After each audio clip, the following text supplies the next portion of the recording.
நல்ல காரியங்களை கொண்டு வரக்கூடிய காரியம்தான் ஆசீர்வாதம். உங்கள் முயற்சிகளை வைக்கக்கூடியது தான் ஆசீர்வாதம். ஆனால் அந்த நல்ல காரியம் ஆசீர்வாதம்ன்ற மாதிரி நம்ம எடுத்துடக்கூடாது. ஆசீர்வாதம் வந்து ஒரு தெய்வீக சக்தி, உங்களை வந்து சரியான பாதையில் நடத்தக்கூடிய ஒரு தெய்வீக சக்தி. அப்போ தேவன் வந்து என்ன எல்லாம் சொல்லுங்க, தேவன் என்னை ஆசீர்வதிக்க விரும்புகிறார். அதை நம்புறீங்களா? ஆமீன். சரி, ரெண்டாவது ப்ரூஃப், இது ஃபர்ஸ்ட் ப்ரூஃப். ரெண்டாவது ப்ரூஃப் வந்து கலாத்தியர் 3:13-14. நீங்க விரும்புறதை விட தேவன் உங்களை ஆசீர்வதிக்க விரும்புறாரு என்பதுக்கு 2 ப்ரூஃப் தர விரும்புறேன். ஒன்று வந்து ஆதியாகமம் 1:28, இன்னொன்று வந்து கலாத்தியர் 3:13-14.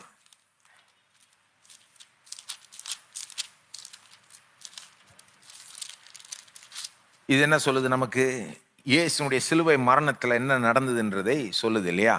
மரத்திலே தூக்கப்பட்டவன் எவனும் சபிக்கப்பட்டவன் என்று எழுதியிருக்கிறபடி கிறிஸ்து நமக்காக சாபமாகி நியாயப்பிரமாணத்தின் சாபத்திலிருந்து நம்மை நீங்களாக்கி மீட்டு கொண்டார். ஆபிரகாமுக்கு உண்டான ஆசீர்வாதம் கிறிஸ்து இயேசுவினால் புறஜாதிகளுக்கு வரும்படியாகவும் ஆவியை குறித்து சொல்லப்பட்ட வாக்கு தத்தம் நாம் விசுவாசத்தினாலே பெரும்படியாகவும் இப்படி ஆயிற்று. இப்ப இது என்ன சொல்லுதுன்னா, நமக்கு ஆசீர்வாதம் வந்து சேரும்படிதான் நம்முடைய ஆண்டவராய் இயேசு கல்வாரி சிலுவையில சாபமானாராம்.